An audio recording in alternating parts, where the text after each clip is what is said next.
This is the best squirrel story I've ever had in my life on this episode. Oh, he also taxidermy squirrels. Yeah. Oh, nice. Okay. So it is a squirrel story. So anyways, I'm talking to this guy about this tuk-tuk idea while I'm shooting a game of pool. Dude pulls out his checkbook and writes me a check for $5,000. He's like, here's like seed money for like the tuk-tuk thing.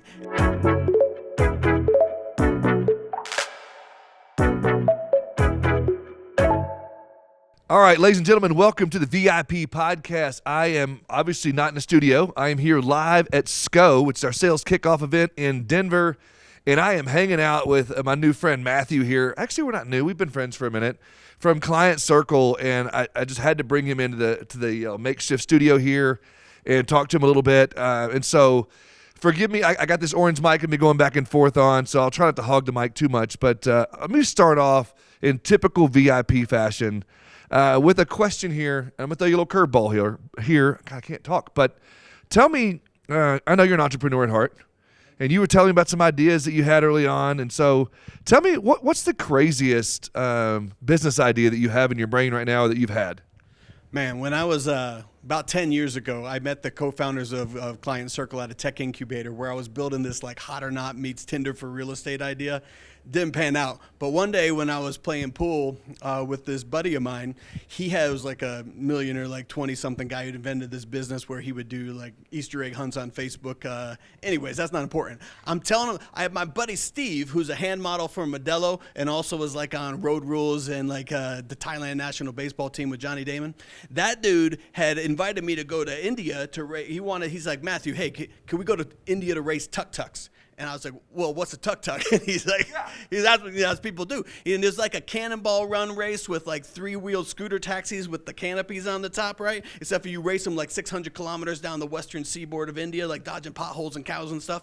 And so he's like, can we go? And so I was like, babe, can I go to India to race tuk-tuks with Steve? And she's like, you got too much stuff going on as it is. Like, maybe if you get stuff done, then you can go race tuk-tuks. So long story short, I didn't get the stuff done. And now I got this idea rattled along in my brain that I want to race tuk-tuks, but I can't. And I think, Matthew, what if we brought the tuk-tuk race back to Iowa? And then the light bulb moment, right? So I'm sitting at this pool table in the incubator, right? And my buddy Jay, who's a gypsy carpenter, his has like taxidermy, like bear under this pool table, right? Because that's like a part-time habit. Anyways. This is the best squirrel story I've ever had in my life on this episode. Oh, he also taxidermy squirrels. Yeah. Oh, nice. Okay. So it is a squirrel story. So anyways, I'm talking to this guy about this tuk-tuk idea while I'm shooting a game of pool. Dude pulls out his checkbook and writes me a check for $5,000. He's like, here's like seed money for like the tuk-tuk thing. And I was like, dude, I am in the game. Like, right? Now I just got to find like 10 tuk-tuks. And where are you going to find 10 tuk-tuks in Iowa, right? So that's the beginning of the idea for one of the craziest ones. It ends with it turned into like a Ninja Warrior meets Cannonball Run in a parking lot with 3 live bands, and Red Bull now does it. Like, so Red Bull sponsored the event, and now they put on their own tuk-tuk races over in Thailand. You can look it up. Red Bull Tuk-Tuk, Google it. But they were sponsoring my event in 2012. You subtract tuk-tuk, they had it's called NASCAR. And just a bunch of rednecks get together. That's right. We had an A-Team tuk-tuk. We had a Tonka truck, a Mystery Machine one. I yarn bombed one and covered it all in yarn. I had a post-apocalyptic Mad Max one. We were doing like polo matches in the parking lot, and we were doing like jousting events and like all kinds of stuff. It just gets better. Okay, audience, we could spend a whole 30 minutes just on this tuk-tuk thing. You got me on that one. But we got to get into some insurance a little bit here. So for those that don't know, if you've been hiding under a rock or you don't know, tell them, just give me 30 seconds or less on exactly what is ClientCircle. Yeah, ClientCircle is a simple CRM that's easy to use that will improve the health of your existing book of business, get your clients to refer more, buy more products, stay longer, and ultimately reduce a lot of the service work that you're doing right now. So like back in the day, you know, when I was an agency owner and whatnot, y'all were called something different, Rocket Referrals. And I just thought of you guys as like sending out handwritten notes and helping with NPS scores and doing like stuff like that. But it seems like you guys have evolved quite a bit since then. Am I right? 100%. Like when we started off, we were asking agencies what they want, and they were like, we want referrals. And what we found was that the agencies that were getting max referral volume were really good communicators. They created great customer experience. They had great follow-up, and that took a lot of time, right? So we created a very simple CRM that were like foundational communication like timing and different channels, email channels, card, text messaging. And what we found is that if you just turned on those like core ones, you would see the gains that you wanted for referrals. But after that, agencies started to come to us and say, listen, we need help. We're spending a ton of time on renewals. We're spending a ton of time on cross-selling, win-back, prospecting, all this stuff. We have an aging book of business. We need to add like texting and web chat and things like that. So we started building more and more, and that's kind of what evolved into ClientCircle. We needed a name that reflected the fact that we were beyond just a referral category, that we had gone into the full circle client experience and communication. Yeah, you talk about communication. Thanks. You just set me up on one there. So at Vertafore, we have VCC, which is client communication. And a lot of people may not know this, but you guys have a lot to do with that. And I think, in fact, it's probably powered by you guys. I don't know if that's the right word. But tell the audience a little bit about, how you're seeing. First of all, tell us what VCC is. Then we can get into how you're seeing agencies use it. Yeah, so for some of you old guys with the gray in your beard out there, or old ladies. Wait a minute, hold on. Now you're offending me here. Yeah. You may remember like how they had the computers with Intel inside. Yeah, I do remember that. Right. So Vertafore Client Communication has ClientCircle inside, right? So we are the engine, the software that is driving that platform. So the amazing thing that Vertafore has done is they have brought like CRM tools to any AMS 360 users. So if you're an AMS 360 core user, you have access to those best practices of client communications available for you to tap into today. So if you're looking for onboarding, if you're looking for renewals and cross-sell campaigns and win-backs and just communicating with your clients more effectively, you literally can get access to this immediately. And so how would they do that exactly? If they wanted to have that access that they already have, tell me how to do that. For sure. Just you get a hold of your rep, your success manager, or someone who's your primary contact, and what they would ultimately do is they would send over the paperwork. You're going to have a contract. It usually has $0 on it because Vertafore has been very generous in bringing this product to you.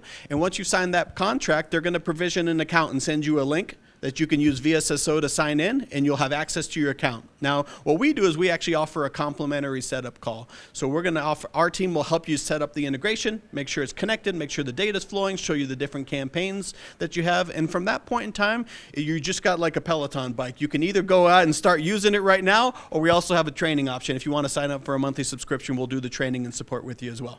Dude, that is awesome. And so I'm already racing through my mind of so many ways as an agency owner that I could use that.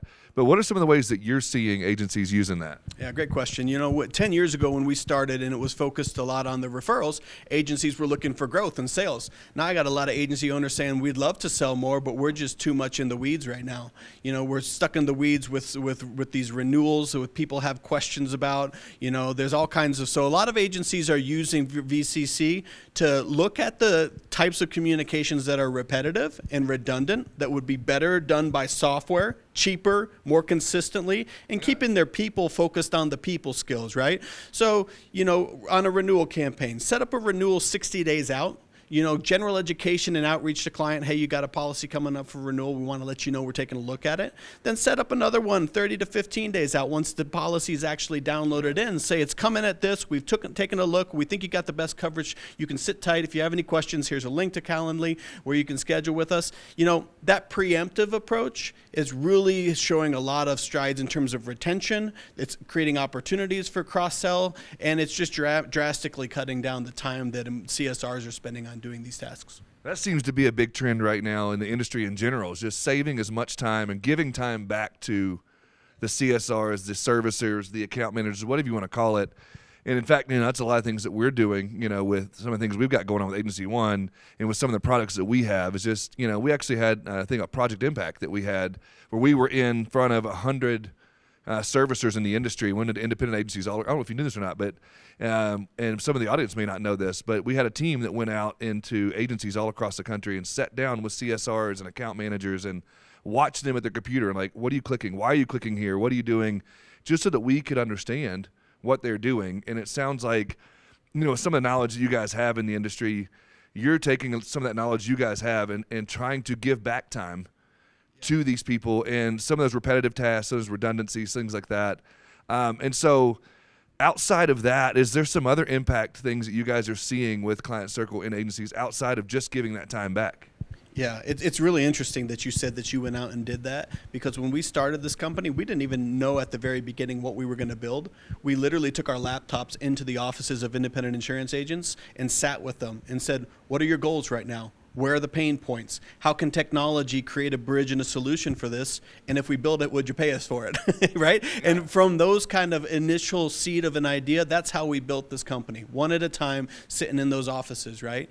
So nowadays, as the proverbial cheese has moved, agencies not only need the tools that actually do the outreach for them simply, because not everybody is a tech person, right? Not everybody knows how to, get into Salesforce or HubSpot and build the if this then that rules and all the logic. Yeah. And not everybody's a marketing person that knows how to write an email that doesn't sound like a robot, sure. Right? So, but there's also need for analytics, right? To be able to see specifically when we're running these campaigns and we start day one to improve things. Is it working? Like, not just throwing spaghetti on the wall and hoping some of it sticks, but from the day that we started this campaign, how many people opened these emails? How many people clicked through? How did the retention numbers change, right? And there's a lot of different ways to look at retention. I look at total policies in force, or how did our customer count grow? So we've got some really cool things that we do on the analytics side of things, as well as getting visibility into the processings. So we've added some neat features that agencies can also tack on to their plans. Yeah. So that's awesome. Yeah, so that's kind of where people are going. Very, very cool. I got to hold the mic here for a second. Just going back and forth, man. Part of live podcast. Yeah, I am getting a workout. You guys don't understand. It's not just a pretty face. I have to get a workout here.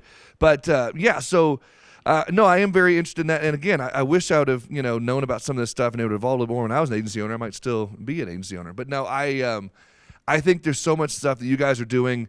And being a part of the Orange Partner Program with us and being a partner with us, I know there's some overlap there, but also you guys are a big complement to what we do here. And I'd love for you to tell the audience, obviously you're integrated with some of our programs and whatnot, and with QQ Catalyst and with AMS 360. Could you tell the audience a little bit about, what that means to you or what that looks like for them? Yeah, Vertafore has been a great partner. Not every agency management system in this industry plays nice and allows agencies choice to be able to pick which tools that they need, and who knows better in your agency about what tools you need than you. Right? And the fact that there are things like APIs so that we can not only do what we're doing here, but we can send that data back into AMS 360.